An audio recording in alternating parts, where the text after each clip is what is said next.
All right, so here we are. We are now live. We will wait for people to hopefully log in and check things out and ask us questions about Yokohama. But in the meantime, since people will be able to watch this after the fact, we hit 258,000 today, I believe. That's the case. Yay! Woo! And so I did compile like kind of a list of questions people had about that seem to be the recurring questions that people have about Yokohama and the gameplay and things that they are. Oh, people are popping in now, and so but I'm going to like. I'm gonna let them like ask away if they have questions about it as well. So, and all right, so here we go. We had a live chat up. So if anybody who's watching right now, if you have any questions about Yokohama, go ahead and ask Whale. The three of us will hopefully be able to put our minds together and answer those for you. As far as I know, the stretch goal, the last one that we got posted for the silk screening of the silk pieces, from what I understand, that is the last one. That is the last stretch goal. Just because people smarter than myself have crunched the numbers on that and have determined that that is as far. But who knows? I mean, never say never, right? You about anything. If somehow if we got like a bunch of backers and some money, who knows what Michael might decide. Unfortunately, Michael is at Dice Tower Con, so we can't really ask him. I don't know. Anybody have any comments as far as that goes? No, I'm actually pretty surprised actually that we're going to go ahead and do the silk screen because it was really expensive to do. But hey, looks like he crunched the numbers and turns out we're going to do it. It's pretty cool. And I think we can hit it. I think we can hit 350K in this last week. I know, like, I guess at Dice Tower Con, the Yokohama is being demoed constantly. There's like never a downtime. People are coming over, and I think it's cool. If, when I understand, they're able to play pretty much a full game too. It isn't one of those things where it's like, oh, play one round of the game and then moving on. So, Oh, good. yeah. All right, Kabuki Kid. Our first question. Kabuki Kid, an Alaboom regular. Hello, Kabuki Kid. The deluxe edition will only be available on the Kickstarter and not as a regular offering afterwards. Correct. There will be a few extra copies that will be kept to replace broken components, broken boxes, things like that. And also, there might be a few copies that will then be also sold as convention specials, much like the deluxe version of Orleans is doing. Then, as a segue, I think the very last copies, and Aaron might actually know the answer to this. Is it true, like the very last of our Orleans copies are going to be sold at Gen Con? I mean, Yeah, like that's exactly correct. So Gen Con, and then oh, we have some. just turn it off. So we have the last copy is going to be at Gen Con, and then we're shipping a little bit more to DiceCon for the weekend. So hopefully those make it in time, in case anybody's watching. Oh yeah, if you're at DTCon, you'll be able to get copies of it, right? Yeah, for sure. We'll hopefully have 12 more for Saturday, and then we're going to hold 20 or so, whatever's remaining, for BGG Con in November. How many do you think we'll have at Gen Con, do you know? We'll probably have about 120, 130, maybe. So quite a bit. Yeah, but, well, sure they'll go fast, but for so. Gen Con, with the amount of people, I don't think they'll be able to get that. All right, so Kabuki Kid had the question that I think a lot of people ask, and Seth, you might actually know this, or you have an idea of this. Does the deluxe version include the cardboard bits, like how Orleans Deluxe had the cardboard bits as well as wooden replacements? Actually, I know the answer to that. That is no. They will not. It'll just have the wooden bits, so there won't be the double bits in the Orleans. They'll just have the wooden stuff. Yeah, I asked Andy to get a quote from Panda of what it would cost to put the extra punch boards inside for the chits, and it just wasn't financially feasible, unfortunately. Renji Zhao? Yeah, for Orleans, it was more of a big deal because those pieces were useful. But in Yokohama, there's no reason to use the one over the other. So the wooden pieces will replace the resources, for example, for All sure. right. And I apologize for any of these people that when I say your name and if I mispronounce it, I do apologize for that. I'm just going with my gut here. But Renji Zhao said, "What about Essen? Will Yokohama be for sale there?" The deluxe version, I don't think there's no way our production copies will be done there. If Okazu brand is going to be there, and if they have base game copies, that'd be an excellent question for Mr. Hayashi. I can speak for him as far as whether or not he'll have his copies there. Do you guys have any idea? I have no idea. Seth? Same. I don't know either. I mean, my gut says I that if he's suspect going to he be will, there, but yeah, my gut says that if he's there, I mean, he'll probably have copies with him.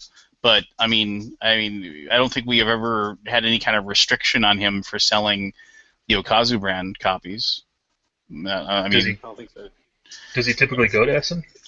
I think he does. I don't know. I mean, Probably. like I said, that'd be a great question to shoot his way, and then he'd probably be able to give you a really good answer for that. Joe has asked if any further graphical changes are expected. So, Go ahead with that one, Seth. I think you have a pretty good idea with that one. yeah. So I guess I'm more or less driving the graphic design tweaks with Adam. Adam's of course doing it, but I've got quite a list of lots of little details. Some of which you might not even really like. It's not really worth talking about in the comment section because it might just not even be something to think about. But it's while you're playing the game. For example, I teach the game and I have to first of all I have to remember to explain all the game end majority bonuses, and it's very easy. I've forgotten to mention the technology one, for example. So in order to remember those things and remember which is which and what the values are, that information is going to be made visible in some way. Things like that, things that will make it easier to play the game, and things that will make it easier to teach the game.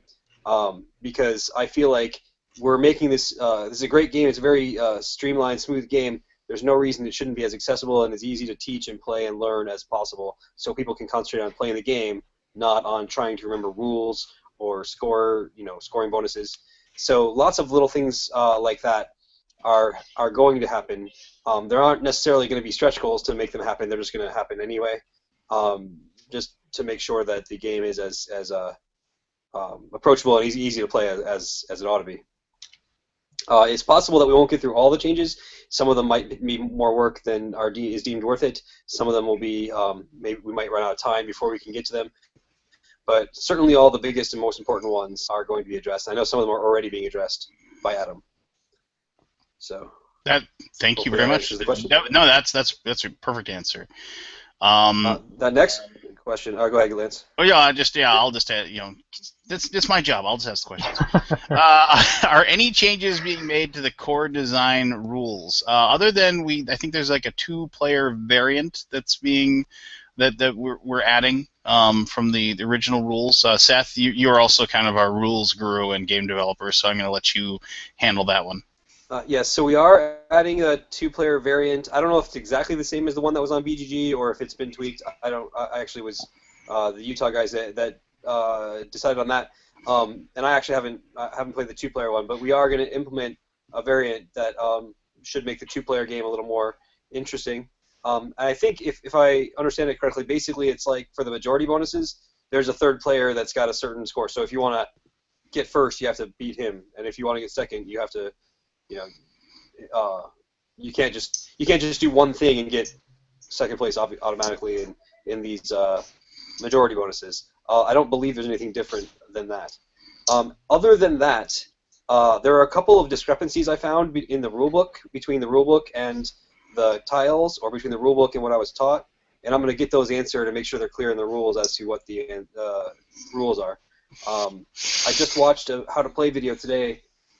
For example, and it said that, as it says on the tile, your 4th and every technology thereafter costs extra, whereas the rulebook clearly says 5th. So I'm going to see which one it is, for example, and clear that up. But that's not really a change to the rules. That's just it's just and Seth, is he's a rulebooks nerd, I guess is the best way to say it. So, And good for him for being that. I'm glad because I don't have to do it. I just like it when people play by the actual rules instead of by like some made up rules that don't exist. You know? Hey, I teach. I taught the game how I was taught it. Anyway, will all components fit back into the box once opened, or will lids sit higher? I can't imagine we would ever be in a situation where we would not have the box close entirely. I think it's going to be another big, thick Orleans box. I don't know for certain. I mean, we haven't been told, but I mean, just the sheer number of wooden components and the metal coins, it's going to have to be a bigger box. So I would assume so, because I mean the standard edition of Orleans was smaller, and then they had to beef it up for just to fit all the components in the deluxe edition. yeah, So I would assume, yeah. well, I can't see Michael or any of us for that matter saying, oh, it's okay if the lid doesn't go all the way, if it isn't flush. I mean, we would Yeah, not, that's not acceptable. yeah, that would not be an acceptable option at all. So. Will mock-ups be posted for some of the stretch goals? Adam Brocker asked that. I can only assume you're asking that because, you want to know what the new looks of those. I do know Adam's been working hard at, having mock-ups, and I believe those are pretty much done. From what I said, Adam was going to be on. I feel bad that he isn't, but he wasn't able to get his computer working. So maybe he's too busy working on these mock-ups. Yeah, totally. So actually.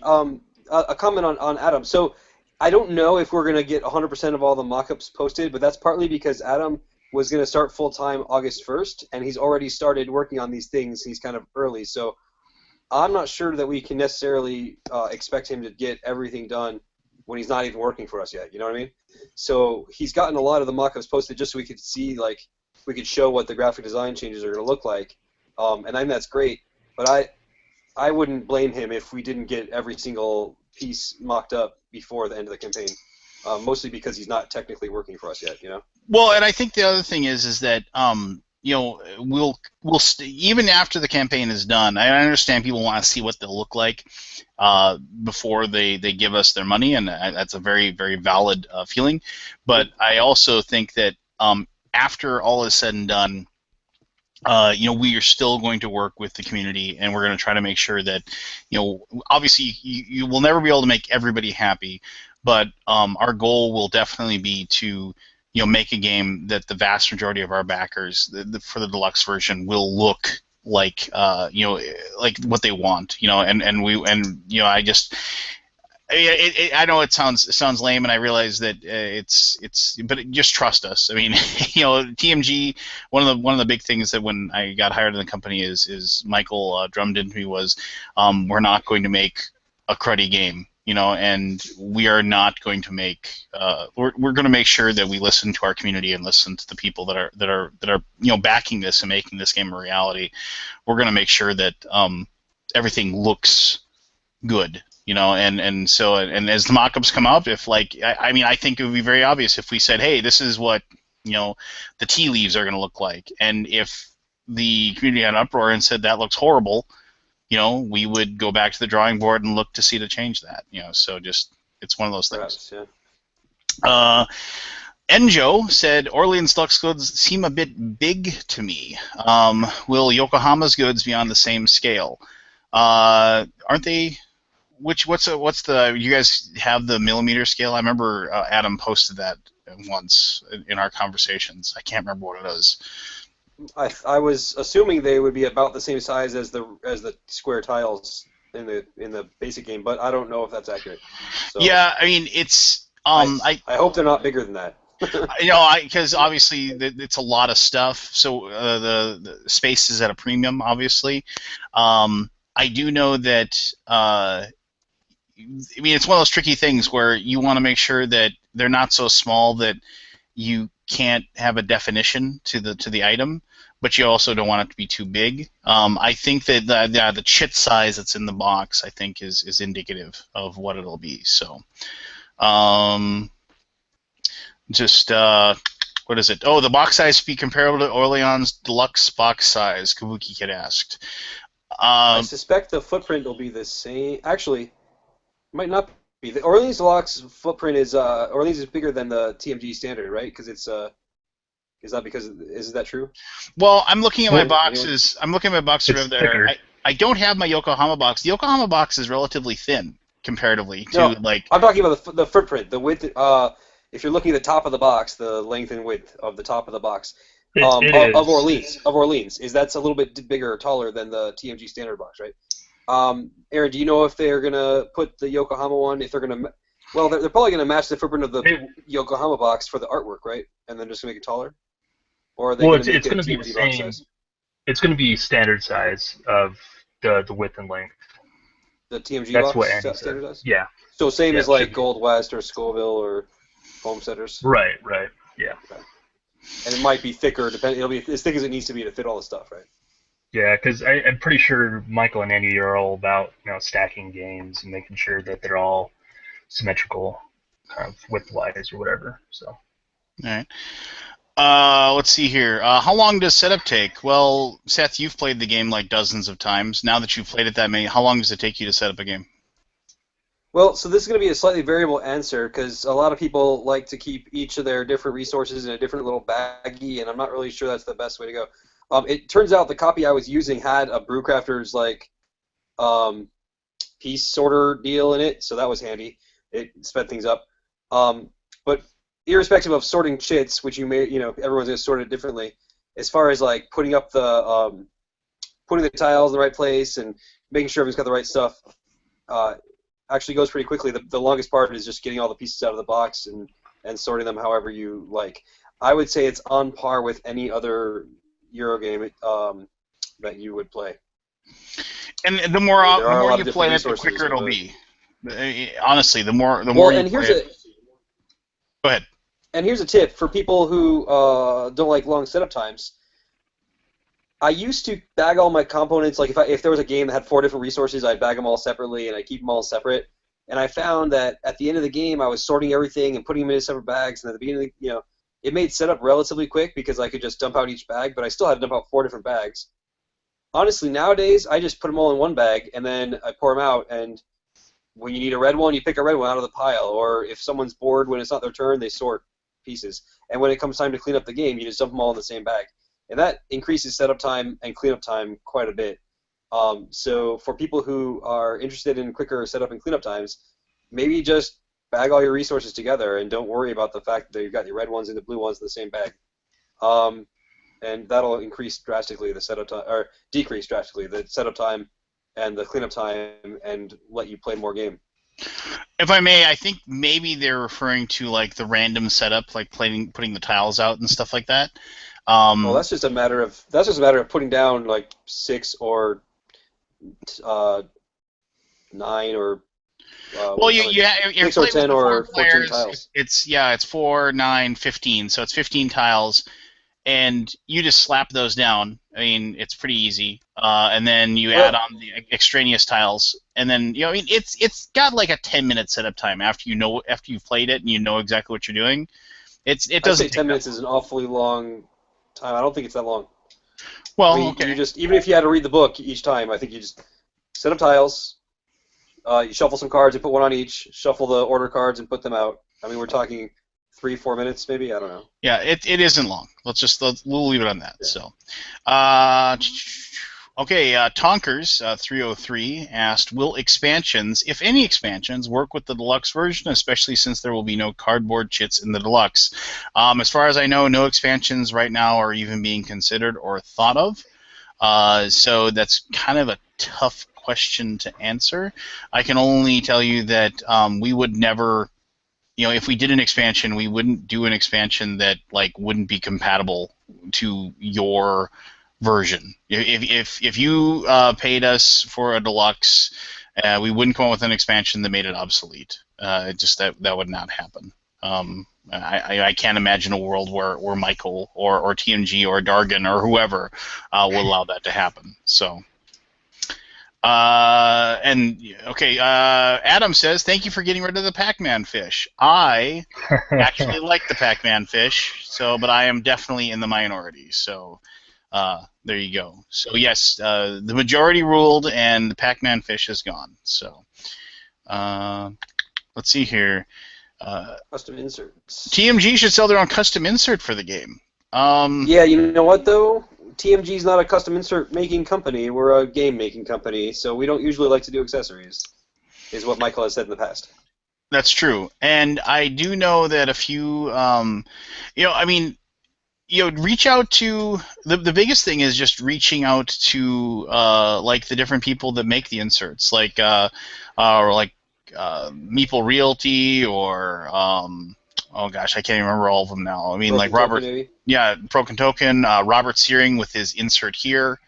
Well, Uh, and Ben's a good friend of ours too, over at Daedalus Productions. So yeah, I'm Daedalus, yeah. sure. So reach out to them and say, hey, you want a custom insert, and I'm sure they'll be more than willing to make and design one for it.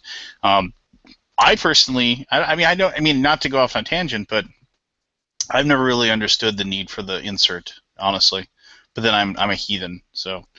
Well, the insert, depending on the type of insert, does decrease setup time, so you don't have to like sort your stuff. You just open it up and it's got bins. And the one I was using in Mike's copy, for example, that came from Brewcrafters, you just take the lid off and your resources are ready to go. So they are handy in that respect. And you don't have to bag everything afterwards. You just drop them back in and they've got a lid. So they are nice. Inserts can be nice. But yeah, depending on the insert. Some inserts are, more useful than others.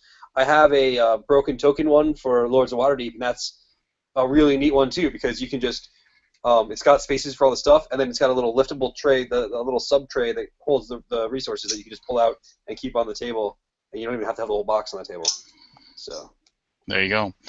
yeah. Let's see here. Somebody, Sir Good Astron says he'll miss the Pac-Man fish. I feel you, brother. Solidarity. It's like I was really looking forward to seeing that guy. Other than the deluxe upgrades, what changes will be done to the base version? Well, you guys have been more on the ground as far as the upgrades to the look of it. So I'll let you two handle that one. Well, I can tell you that rules-wise, the only thing is like what we said before, the adding the two-player version and clarifying any rules questions that I couldn't resolve from reading the rules. As far as the upgrades, I'm not exactly sure which upgrades are going to be just the deluxe version and which upgrades are going to carry over to the retail version. I suspect things that change to the wooden resources, for example, won't be in the retail version because that's a significant cost to upgrade that.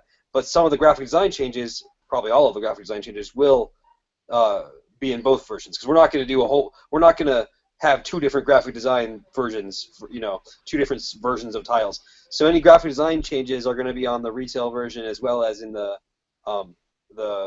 deluxe version. But any sort of upgrades like wooden resources or metal coins, things like that, obviously won't be in the retail version. I'm not sure if that question was regarding the physical upgrades or other things. I'm not sure if I answered the question either. So. Well, I think also the big thing is that it like the design of the tiles is going to be a lot more readable, as far as the very, very common thing when I was teaching the game at Origins several times, different groups, is like the first reaction everybody had was, oh man, this it just looks like a mess. That's they're like, it was very imposing what they saw, and then the thing about it is that and of course after they played it, they said, oh, it wasn't that bad. It wasn't bad at all, honestly. So we're trying to make sure that initial look at the setup is not so imposing. The art isn't going to the full tile or having like a white border on it, so like each tile will be very distinguishable.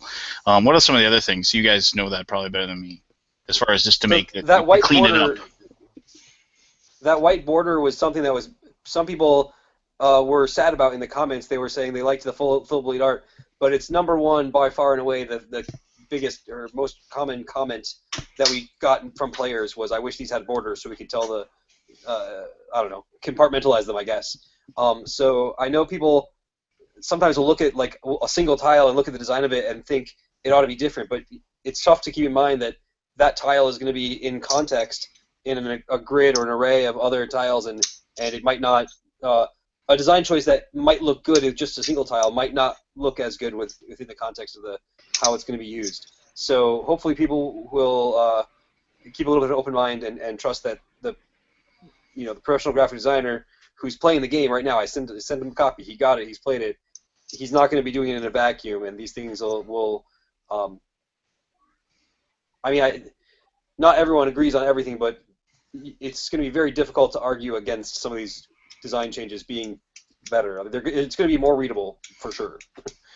It seems like that's the biggest thing that I've heard from a lot of people, where it looks really daunting on the table, it looks really messy and everything. So it seems like having the border, kind of cleaning some stuff up a bit, it's going to help a lot of it, for sure, for teaching purposes and everything else. Yeah. The goal of these changes is to make everything more readable. So that's what we're going for. They had let me see here. We had a couple of questions come through while we were answering that. Well, actually, Scott Alden of Board Game Geek Phone is on there. Board Game Geek Fame is on. So, hey, Scott, why aren't you at Dice Tower Con working? But anyway, how long does a game take to teach new players? I personally, like I said, I taught at Origins about a dozen times as I demoed it. I was able to get, I would say on average, everybody up and rolling in about 10 minutes after setup, like explaining each aspect, explaining each tile, explaining the process of putting out the assistants and collecting them. I was able to get all of that done in about 10 minutes, and after like one round, most people, I didn't have to handle any questions because the game is like that, as you said, streamlined or straightforward. People are able to grasp it and get it quickly. And so one of the great things about Yokohama. That sounds about right.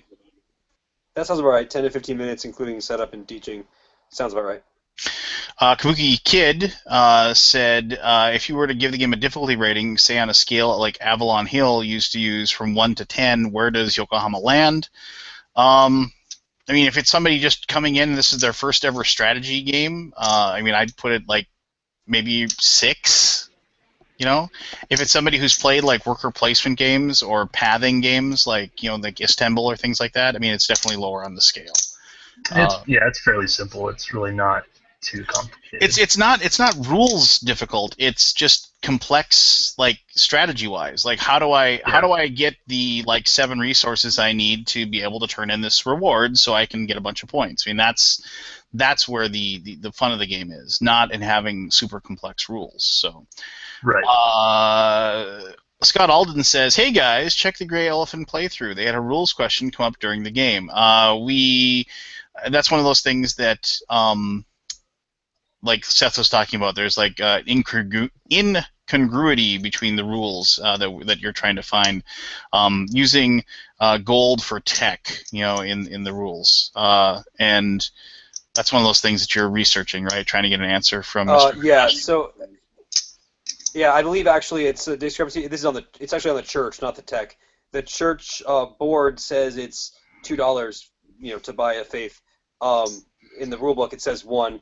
I'm 99.5% certain it's supposed to be 2 because $2 is equivalent to 1 import good everywhere else in the game.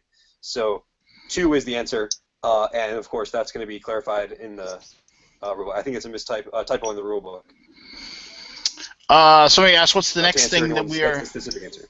So coming up, somebody said, "What's the next thing to be deluxeified?" I have no idea, honestly.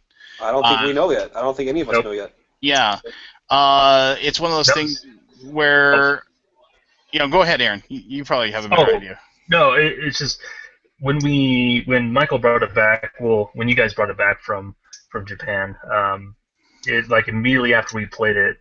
We were already brainstorming how can we make this better, what can we deluxify for this game, and then that's basically where it was born. So the next project's basically going to be when we play the next game is how can we make this better, what can we do to deluxify it, and does it make sense to do it on Kickstarter versus normal retail route.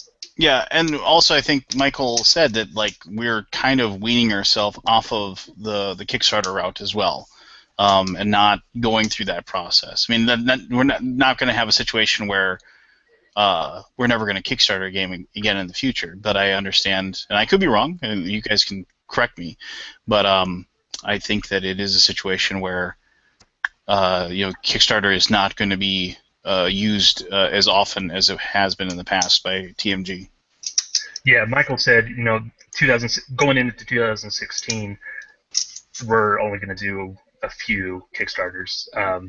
But as Yokohama proved that we didn't know the market and the demand for it, so bam, Kickstarter. So yeah, there you go. There are certain. Go ahead.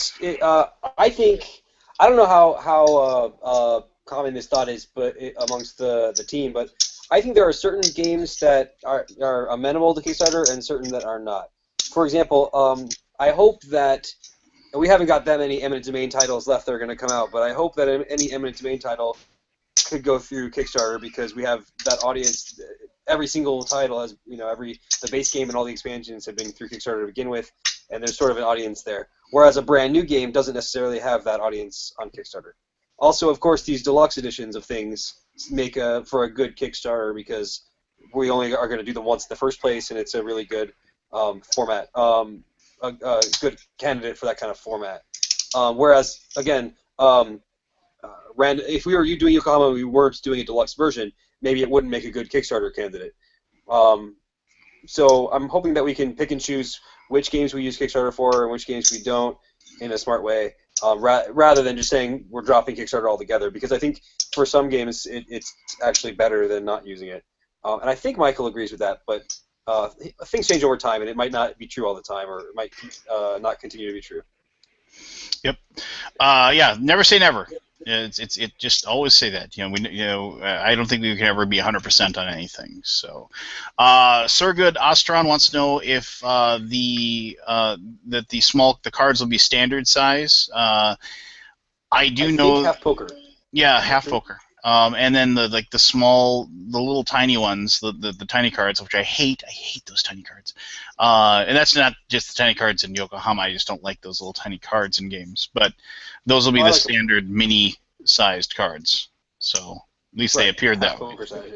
Yeah. Well, there are the bigger cards that are used for the random placement of the.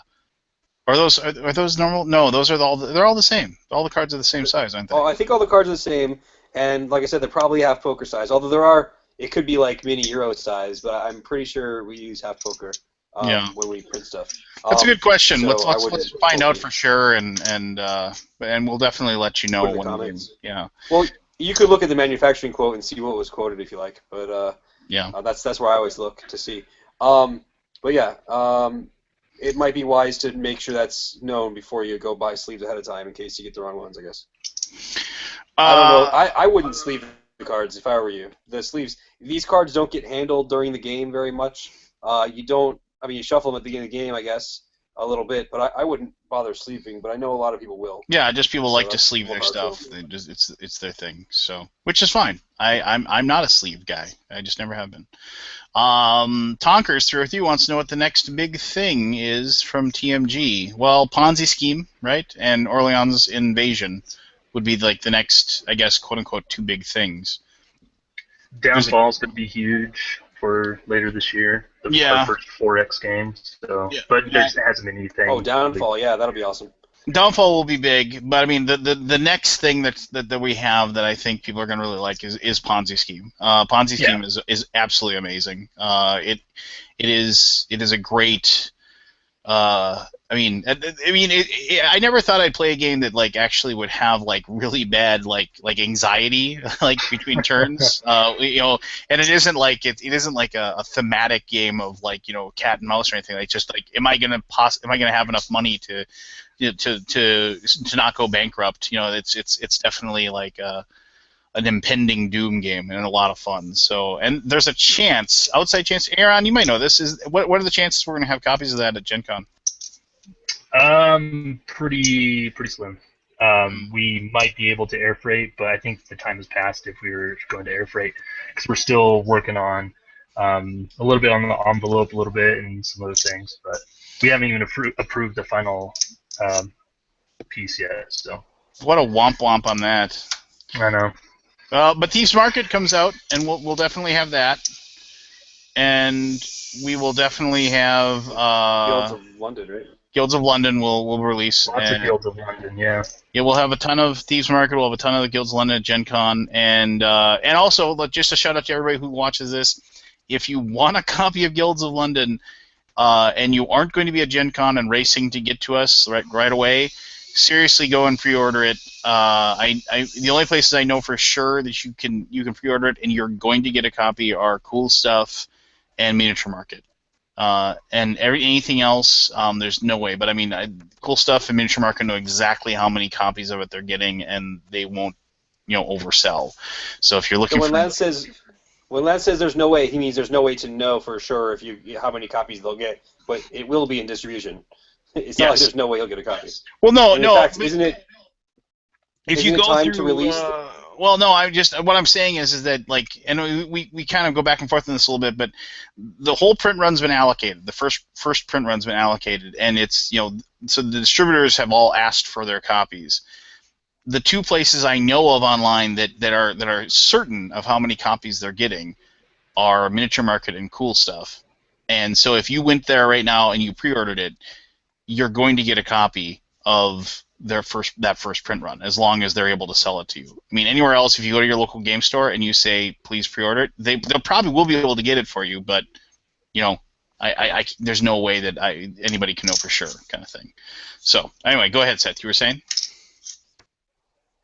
Isn't it timed? The store should get Guild of London the same time as Gen Con, right? Just about? Yep. Yeah. So, if that is correct, like right around the same time, if not the same time. So. Yeah, release date's August 4th. So. Yeah. But and we'll have about 200 copies of Guilds of London at Gen Con. Yeah, I don't know. Yeah, they're right around there. So. All right. So. Does TMG need to request Watch It Played or Gaming Rules to do a rules tutorial?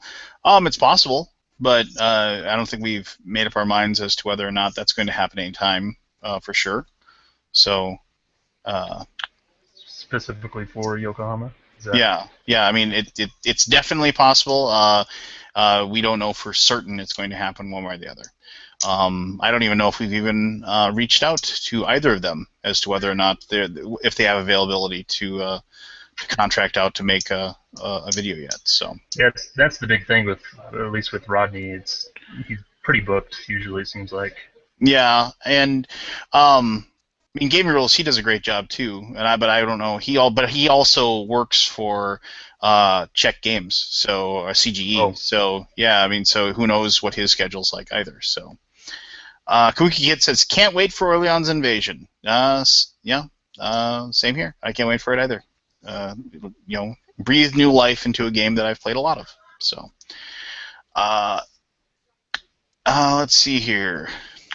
Somebody who it has nothing to do with board games managed to come in here and talk about nothing. But he really wants people to subscribe to him because he's got great Grand Theft Auto content. So, there you go. Good for him. Let's see here. Scott found that rules question. Oh, another one. If you use an ambassador to activate a location, does the telephone tech also apply? I don't think there's anything definitive. I don't know the answer. That says one way or the other, but I would guess it would, because I mean you're activating the location as normal, right? And you still get to leave one behind. I would think so too, but we can add that to the list of questions to ask the designer. Yeah, thanks for making more work for us, Scott. I appreciate it. Yep. All right. Does anybody have any other questions, or do we have? I know one question that people have asked a lot of the increased thickness of cardboard. Is that also going to be on the retail version as well as the deluxe, or are we actually doing the? I mean, is that only for the deluxe version? I don't know. I mean, that's a really good question. That is a good question, especially if there's ever expansions in the future, or a possibility. Yeah. So, And that's been asked a lot, and trust me, I've asked the question a few times to other people, and I haven't got a definitive answer. So, but as soon as we have one, we'll definitely let everybody know. Yeah, that's one of those physical upgrades that might actually be easier just to make them all the same size, thickness. It's not changing out, cardstock for wood, but it like you say, if there's an expansion later that adds more area boards, in order for them to be consistent, it might be good to just make sure that those are the same thickness. Also, that way the chipboard resources in the base game, in the retail game, will be nice and thick too if we go that route. Even if they're not, wooden pieces, at least they'll be nice and thick, which is nice. So who knows? Yes, who knows indeed. All right. I mean, these are all really, really good questions. So thank you all for taking the time to be on with us. Do you guys have any other comments before? And then if you go ahead and ask away. If you got more questions, please ask. I guess we could probably just open it up to just anything in general, right? Yeah. At this point. Yeah, you're right, Kabuki Kid. I don't know. I mean, and if a lot of people don't want the deluxe or whatever. So what's your question? What were you gonna say there, buddy? Oh, I was gonna respond to Kabuki Kids. I know why that is. Why all the backers are deluxe is because the deluxe version in the Kickstarter is a super good deal, whereas the retail one you could wait for retail and it's not that big a difference. Like if you're gonna get on the Kickstarter, you might as well get the deluxe. It's such a better deal. Oh, I saw somebody posted a question, and you might have an answer for this, Aaron. If somebody wants to buy 2 copies of the game through the Kickstarter, should they just pledge for like $120, or how would they go? Plus shipping twice. And then yes, you should pledge for 2 copies plus shipping twice. Yeah, this is like a super common question. That's basically 80% of the questions that I get in the messages. Yes, you have to pay shipping per copy, unfortunately. So if you live in the U.S., it's $5 shipping. You'll be paying $130 if you want 2 copies. Do we have that in the FAQ on the front page of the Kickstarter? Is that one of the answers in the? Do we have a FAQ going? I don't know. If not, we should probably put that on there. They provide that. They provide that. The Kickstarter format provides that at the bottom of every Kickstarter, and I didn't remember seeing any questions on there. But if there's a common question, might as well put it on there. Yeah, we have a FAQ, but it's empty. So yeah, we'll have to do something about that. Maybe put something together for those questions. Let's see here. Maybe some of these questions we're answering today, we could just put in there in text so people can see. Sure enough. What card stock for the tiny cards? I have no idea. Do you guys know? Again, we can look at some ivory, right? Or no? We look at the manufacturing quote to find out, but usually we use 300 GSM ivory core or something like that. Is that typically it's ivory for Panda, which we're doing so. Yeah, so pretty much the same as whatever cards we've had in a past game, probably. What's our last game that had cards? You could probably expect the same. Cheers. Guilds. Yeah, Guilds will be the best example. Thieves Market's going to be different card stock, just because it's a different manufacturer. Oh, that's from a different manufacturer. That's true.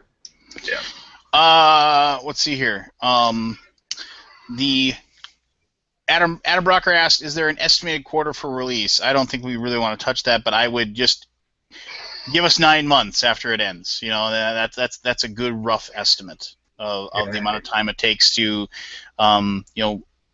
get everything proofed, get everything sent over to Panda for them to take a look at it, and then the back and forth begins, and then the process starts. Doesn't the Kickstarter page say March or something? Yeah, I mean, and March is a great estimate. I think that's actually pretty spot on. April. But April, actually. Oh, April? Okay. April? Oh no, never mind. I'm sorry. No. April's for the retailer pledge level thing. So. I mean, honestly, like the way I look at it is like, we'd probably ship to backers second quarter, the beginning of second quarter. You can't hold me to that though. That's just a guess. But the beginning of second quarter 2017 seems relatively likely. With the very first ever trickle down copies of the deluxe version being at Origins or whatever, possibly. Who knows? Maybe. There you go. It's hard to say. This is going to be like a huge project, so yeah. Yep. Lord Jabby, I'm not drinking a Red Bull. I'm drinking a really awful knockoff of it. But I was up all night too. It's something called Snake Eyes energy drink, but they were like $2 for $1 or something at my local gas stations. I figured, what the heck, and I got what I paid for. So there you go. Is that your thing, Red Bull? Is that? No. I normally Oh. I don't drink coffee. I can't stand the smell. I've never even tasted it in my life. But when I start getting run down, I need some caffeine. I get like anything that has like a 0-calorie thing with just a ton of caffeine in it, just to kind of pep me up. So. So I was up most of last night with the pain in my leg from that thing I was talking to you about when I went to. Oh, sure. Yeah. So. Is the high five redeemable by any TMG employee? Can I redeem it on multiple occasions? Yes, you can, Adam. I will give you all the high fives you want if I see you at Gen Con. I'm looking forward to it. So. Paul Ballman said, will the retailer pledges come later than individual pledges?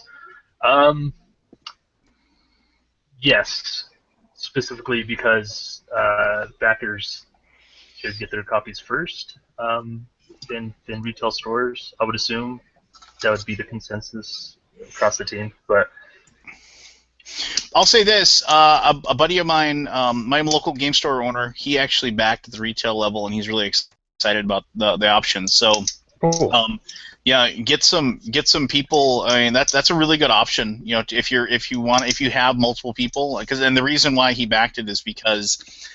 Several of my friends wanted a copy of it, and they just basically approached him and then said, "We'll just give you the cash right now if you'll back it on the." And he did it, and that's a really good option for people that want to save on shipping. If there's multiple copies, you can go through the retailer level, and I'd strongly suggest hitting up your local game store and seeing if they're willing to pledge in your stead, if you will.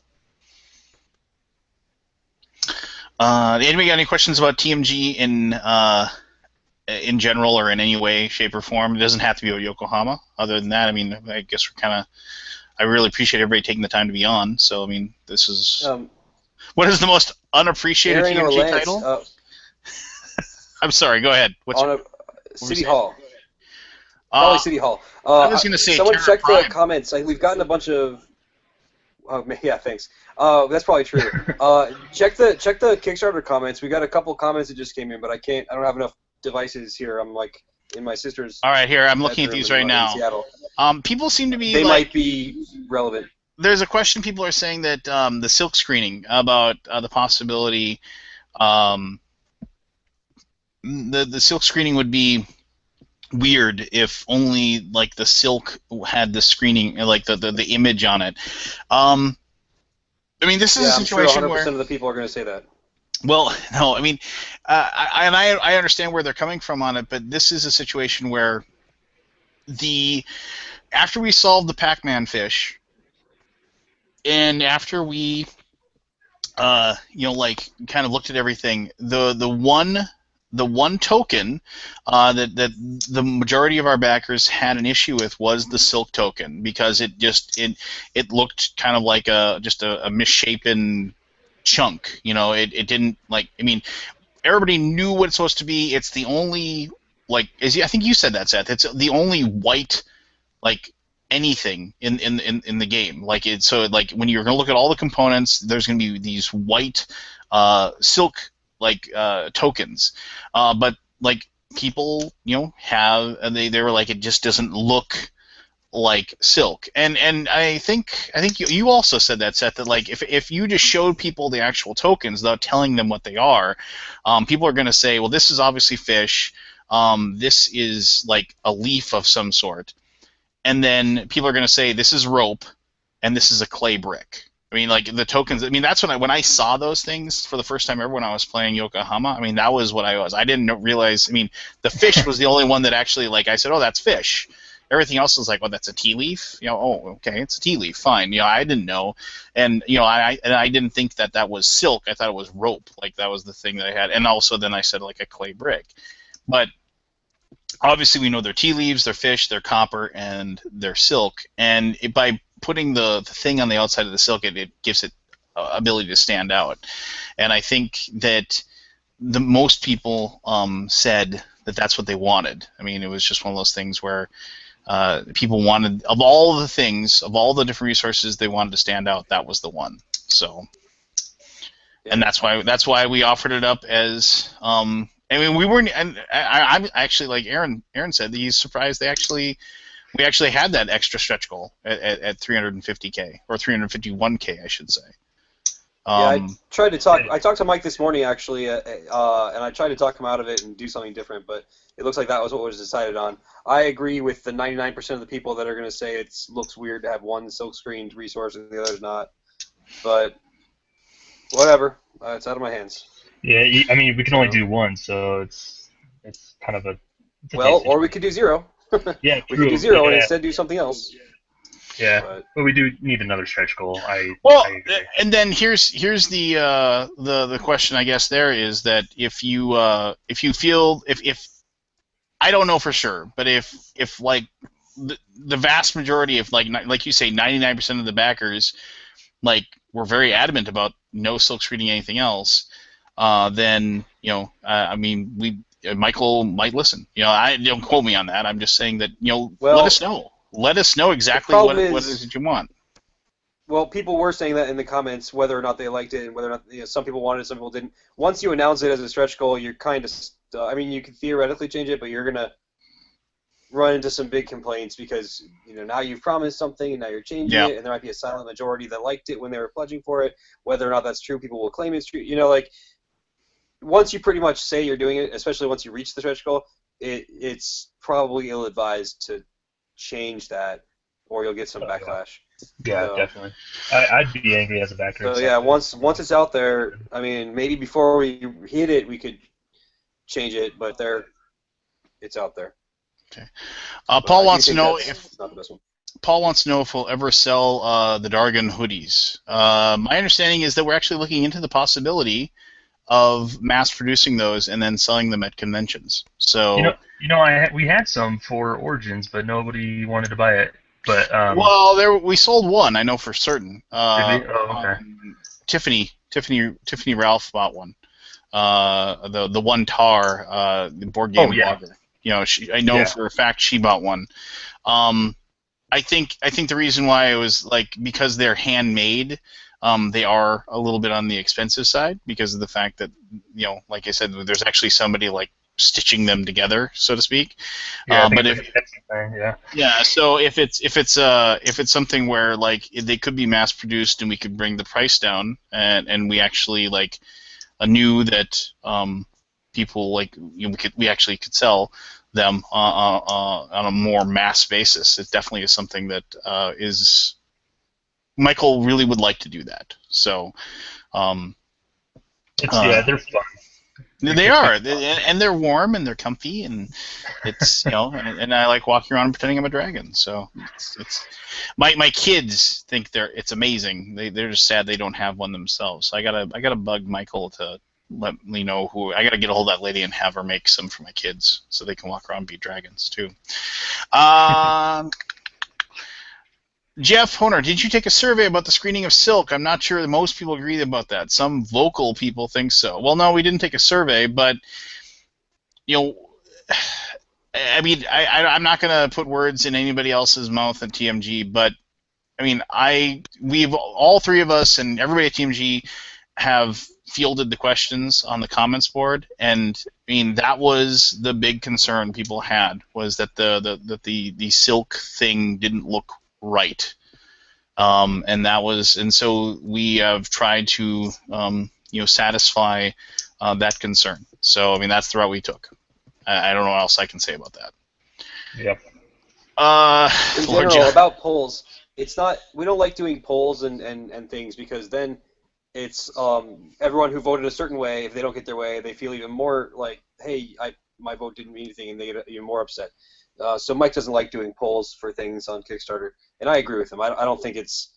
I mean, we can definitely listen to feedback, but I think it's not trying to make everything a committee decision amongst 3,000 people is just not going to work out. So yeah, we don't usually do polls to see what people like. but we do listen to the feedback, and we do, try to see what we agree with, and we try to make the best product for everybody. Yeah, that's actually a very interesting comment that you just said that, and you kind of popped up an idea in my head. So when I was on the other side of the coin, when I was the one that like would say, it's like, oh, it's like I think this about a game, or I think that about the game, and they're not listening to my voice or whatever, and I know people feel that way when like they're saying I don't think you should still screen on the Silk token or whatever. I can't speak for any other company, and I know this sounds like rah stuff and what have you, but you guys, I mean, like you don't see the constant conversations that we have about this over our own personal social media, like our Slack channel that we have. Constantly debating with each other over what we should do. It's been the entire time through this Kickstarter campaign. We've been going back and forth with everybody. Like, there's only 7 of us, so and everybody's involved. Everybody's stating their opinion, and we're trying to work towards the best possible solution and the best possible answer. And as Seth said, we are listening to what everybody has to say, and we're trying to do our best to do what's right, in every question, every concern, every situation. This has been the most successful Kickstarter that TMG has done. I know we are all taking a great deal of pride in that, and we want to make sure that we see this through to the end and make sure that everybody gets a product that they'll be very, very pleased with, that they'll be happy to have on their shelf. So, I mean, I just trust us. I mean, and we're gonna do everything we can to do right by each and every one of our backers. Undead Viking Essentials, huh? Yeah, Lord Javi says, "Will there be an Undead Viking Essentials line?" I would guess no, and not because I don't know good games. I just don't think that I'm more of a thematic gamer. I do enjoy a good Euro, but as followers of me know that I enjoy lots of dice and miniatures and what have you. And I don't see TMG publishing any of those games anytime soon. So I'm just going to say that out loud, which is fine. You don't have to. As much as I tell him he has to, but he just won't listen to me. Go ahead. Earlier we had the question that we kind of glazed over because we were talking about something else, but the most underappreciated TMG title, and I mentioned City Hall, but you said you thought Terra Prime. Well, I think I do agree with you. Terra Prime is probably the most underappreciated TMG title. However, as you keep reminding me, that game was going to be coming back pretty soon. For those that don't know yet, Terra Prime is going to be reprinted. It's going to be called Eminent Domain Origins. It's going to be set in the Eminent Domain universe as a prequel to Eminent Domain. And it'll include the expansion, and it'll have a little bit of cleaned up stuff. And by the time it comes out, it'll probably be a 10th anniversary TMG title, which is cool because it was one of the launch titles. So that will get a chance to be appreciated again. How cool would it be? I agree. Okay, go ahead. I agree. It's underappreciated. I played it recently, and I think it holds up. How cool would it be if we could somehow do that for Terra Prime, and at the same time, finally Deluxe Homesteaders? Yeah, finally be able to get the okay from the designer to redo Homesteaders and get that back out there, because people still want that game a great deal. That would be amazing if we could do. Like the 10-year TMG anniversary, we could redo both of those games. That'd be cool. That would be super awesome. I would like that. And it just so happens that today I had lunch with a friend of mine here in Seattle who is also a friend with the designer of Homesteaders, Alex. Alex used to live here in Seattle. Now he lives in Portland, I understand. And we've had a hard time getting a hold of him. But my friend is going to try to get a hold of him through some back channels. So and this is a guy, this friend of mine. He did some development work and helped out when Homesteaders was first designed in the first place. So he's gonna do me a favor, try to use some back channels to get in touch with Alex. That's good. So who knows? Maybe that'll get us where we need to be. And also, if Alex isn't interested in making a Homesteaders expansion, which he may or may not, I'm not sure at this point. It's possible that this other friend who is involved in the making of Homesteaders in the first place might be interested in taking up that mantle or helping. In that respect. So I don't know if we can really I mean, we could make an expansion to Homesteaders, but I'm not sure it's worth doing if we can't print Homesteaders, right? Yeah. So, Christopher McKeon wants to know if we're going to sell upgrade kits for games that have deluxe editions. I don't believe so. the answer is almost certainly no for that. Yeah. Wait, upgrade kits? Is that? Yeah. So I know for, well, not upgrade kits, but I mean the Orleans we're looking at doing the 5th player as an upgrade-ish. I don't know. I don't know if that would qualify, but yeah. Oh, hey, to answer the question, my non-joke answer to underappreciated title for TMG would be my favorite title that we've made, and that's Kings of Air and Steam. So, that's definitely underappreciated for sure. And as noticed by the, well, I mean, it's it's hard to underappreciate. It's something that like nobody can get a hold of. But no, Kings of Air and Steam. When Kings of Air and Steam, when the expansion Kickstarter failed, I remember I was obviously not even in the company, but that made me sad because I love me some Kings of Air and Steam. Yeah. That's a fun game. So let me see here. Any other quick questions? Thank you, Enjo, for the very kind words. I appreciate that very much. I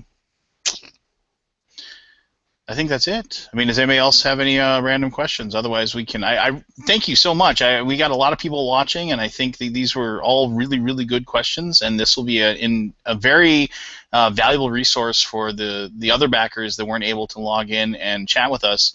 That they can then they'll be able to go ahead and listen to this and also get their answers for questions that they may have as well. I guess, is there any other common questions that people have that you see, Lance or Seth? Apparently my phone wasn't properly refreshing, so I just see some things I didn't see before, such as somebody, Joe mentioned mercenary token upgrade over silk screening.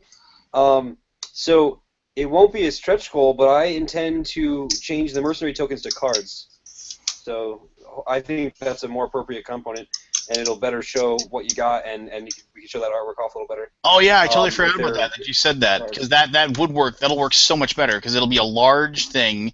It won't get lost, and then it'll be really easy when you flip it over to show that it has been used. And so yeah, I spent a good 5 minutes looking for the Dutch token ones because it had gotten buried under all the copper.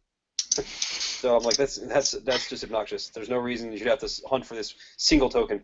But yeah. What else we got? I got a cat who's meowing at me right now for some reason. With TMG, we consider reapproaching the Kings of Air and Steam Kickstarter at some time. I think we're losing the rights to Kings of Air and Steam, so probably not. Yeah, I mean, never say never. As I always say never, but I think that ship has passed, unfortunately. Yeah. So. Yeah, I especially am sad about that because I actually put a lot of development work into Kings of Air and Steam. There are a few of the earlier TMG big box titles. I put actual months and months of work into as far as development, almost to the point where some of them some might consider a co-design effort as opposed to a development effort, whereas other games have gotten barely any development. So that would be, there's a wide range, and it's hard to tell which is which maybe. But Kings of Air and Steam was one of the early ones, and I actually put a lot of work into that. So I was kind of sad to see the expansion fail on Kickstarter and to see that kind of go back to the designer. I hope he gets it published somewhere else, if not at TMG, because it's a great game and I like it, and I put a lot of work into it. So. Yeah. So if you have a copy, man, hold on to it because it's one of those really weird. The old saying of if something's good, it'll get reprinted. That's a good game and it deserves to be reprinted, but it is in limbo right now. So yeah. I actually saw. That's also sort of wishful thinking, by the way. Assuming something will get reprinted just because it's a good game is kind of wishful thinking. Well, but I mean, and I don't want to go down the rabbit hole, but I mean, for the vast majority of games that deserve to get reprinted will get reprinted eventually. Even if you might have to wait 10 years, but eventually it happens. I mean, there are exceptions to the rule, like like Dune, because it's a game that's just stuck in rights ownership heck, where there's nobody knows who to talk to get the rights to reprint it. But for the most part, I think stuff does get reprinted eventually that deserve it. So. All right. Well, Jeff, thank you very much for the kind words. One of the things that TMG prides itself on is making sure that people get answers to their questions. So if anybody comes up with questions after the fact that they think, oh, I should have asked that, please just post that in the comments. Somebody will answer you. Let's see here. What were you saying about Aaron? You said you saw a copy of King's Aaron somewhere? Yeah, so I live in Bountiful, Utah, if anybody cares. Anyway, so I went to the local store just down the street, and it's Kings of Aaron is sitting on the shelf. I mean, it's $60, and it's, I don't even think anybody realizes it, but it's really odd. It's been out of print for so long. That's crazy. You should buy it up and eBay it. Yeah, really. Yeah. I went to a store and saw Terra Prime on the shelf. It's been a while now, but I was like, that game only got, like, we only printed 2,000 copies. We had to throw away, I don't know, a large number of those, probably a third of them. And so there was only like 1,000 copies out there, and there one was sitting on the shelf like 8 years later, or maybe it was less than that. But I was surprised to see that. I was at BGG Con last year, and I saw someone selling a shrinked copy of Terror Prime at the flea market. The flea market, yeah. Yeah. Here's my question. Don't know what they got. Here's my question to you, Seth. Will the reprint of Terra Prime have the pink cubes? Absolutely not. They will have super awesome cubes like they were meant to, and yeah, that's thing number one on the list of fixes. All right. That was a disappointment. All right, everybody. Thank you as always, Seth. Thank you as always, Aaron. Maybe we can try to do this again, like when there's only when we have like the 48-hour window. Like we can just maybe have one last, because that's the big push, right? The 48 hours. Everybody gets their email that reminds them. Yeah. What's the date? What's the date of the ending of the Kickstarter? Well, it's 8 days left, so I'm horrible with math. You figure it out. Okay, so next Friday. So 6 days from now. So today is Thursday. So Friday, Saturday, Sunday, Monday, Tuesday, Wednesday. It would be like maybe Wednesday night. Maybe we can do it on the album. We can do it at the beginning of my weekly show or something. I won't be. You keep taking the time. I am only busy like 3 times a week, and you keep picking the one time that I'm not home. You can give up on your frisbee golf for one night, right? It's ultimate. I've already given up for like 2 weeks. Oh. Well, we'll figure it out time. We'll hammer it out, and we'll post it in the comments, and we will. So we'll have another one of these. Thanks to Warren Sargent, I see that the project funds Saturday the 16th. So Thursday would be a better day for it, and Thursday I could make. Thursday night's my softball and Thursday night. is 48 hours. Thursday night's my softball night. Yeah, so but maybe softball's not really. Maybe if we do it early on Thursday, like in the afternoon or something. I don't know. We'll figure it out. All right, that'd be perfect for me. Yeah, Thursday daytime would be perfect for me. All right, very good. And hopefully Adam could jump on that one. And if Adam can fix his computer, and then we can have the actual layout artist answer any questions about the art that people might have. So, all right. Well, thank you very much, everybody, for being a part of this. This was a lot of fun. And everybody have an awesome day. Thank you very much for backing Yokohama. If you haven't backed Yokohama, go back Yokohama. And tell your friends, tell your neighbors, tell your dog. And anything else you got to add there, Aaron, Seth? No. Thank you. Yeah, appreciate everybody's support for sure. I'm antsy to get back to this movie with my niece and nephew while I'm in town. So you do that. I'll talk to you guys later. Thanks, Seth. See ya. See you, everybody. All right. Bye-bye.